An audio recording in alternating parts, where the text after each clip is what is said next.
Hello, আসসালামু আলাইকুম সবাইকে। কেমন আছেন সবাই? আশা করছি ভালো। আজকে একটা র্যান্ডম ভিডিও নিয়ে হাজির হলাম। এই যে একটা মধু পার্সেল এসেছিল, সুন্দরবনের মধু।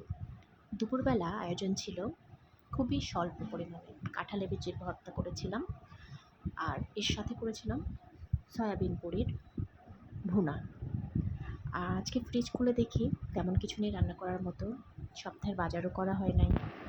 আপনাদের ভাইয়াও বাসায় ছিল না, এই জন্য ভাবলাম এটুকুতেই সেরে ফেলি।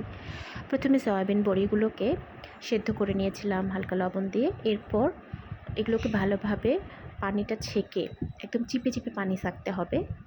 এরপরে এগুলোকে একটু হালকা তেলে ভেজে নিয়েছিলাম। কোনো লবণ হলুদ কিচ্ছু দেইনি এখানে। এটা ভেজে নেওয়ার পর আমি মুরগির মাংস যেইভাবে রান্না করি সেভাবে মশলাটা ভুনা করে নিয়েছিলাম। মানে তেলের মধ্যে পেঁয়াজ, আদা রসুন পেস্ট, গরম মশলা, গুঁড়া মশলা সব কিছু দেওয়ার পরে ভালোভাবে ভুনা করে নিয়েছিলাম মশলাটা।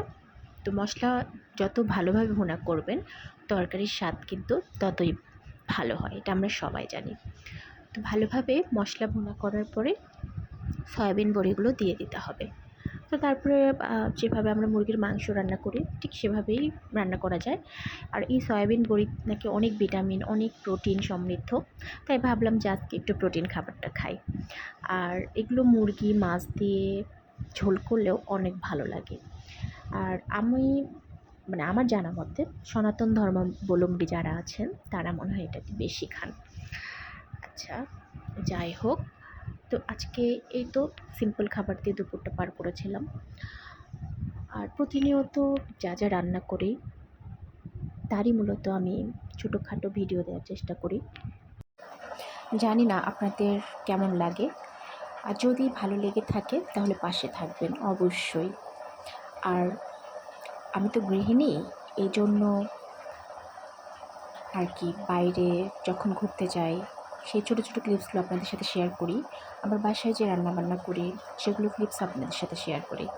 তো যদি চাকরিজীবী হতাম হয়তো বা প্রতিদিন একটা রুটিন থাকতো, যে সকালবেলা উঠে রেডি হওয়া, খাবার টিফিন নেওয়া, আর অফিসে যাওয়া, অফিসে সময় কাটানো বা ফেরার পথে ক্লিপস নেওয়া, হয়তো বা একটা অন্য ধরনের ভিডিও হতে পারতো প্রতিদিনই, একটা ভিন্ন ভিন্ন।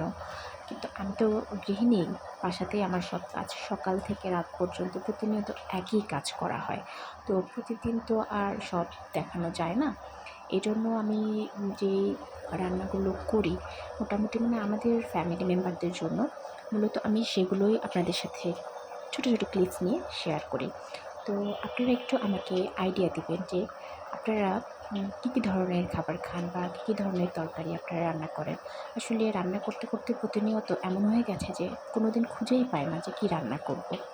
এটা কি সবার সাথে হয় নাকি শুধু আমার সাথেই, জানি না। যাই হোক, এই যে কথা বলতে বলতে আমার তরকারি রান্না শেষ। তবে এই খাবারটা না অনেক টেস্টি হয়েছিল। আর এই তো আজকের ভিডিও পর্যন্তই। আল্লাহ হাফেজ।